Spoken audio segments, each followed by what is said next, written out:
এই কেকটা বানানোর পর কাস্টমার দেখে বলে তার কেকটা একটুও পছন্দ হয়নি এবং সে কেকটা নেবে না।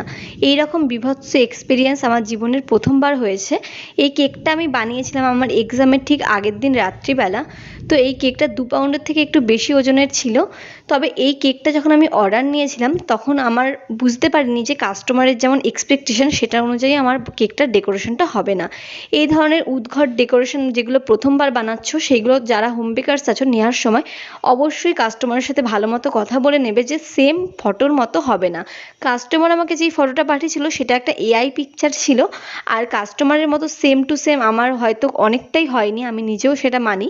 কারণ কাস্টমারের রেফারেন্স পিকচারের সাথে আমার কেকের ডেকোরেশনের অনেকটাই পার্থক্য ছিল, তবে খুব একটা খারাপ যে লাগছিল তা নয়।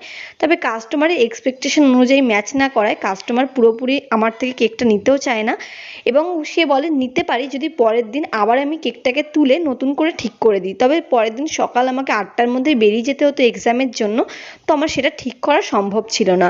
এই কেকটার প্রথম পার্টটুকু শেয়ার করলাম, নেক্সট পার্ট নেক্সট ভিডিওতে।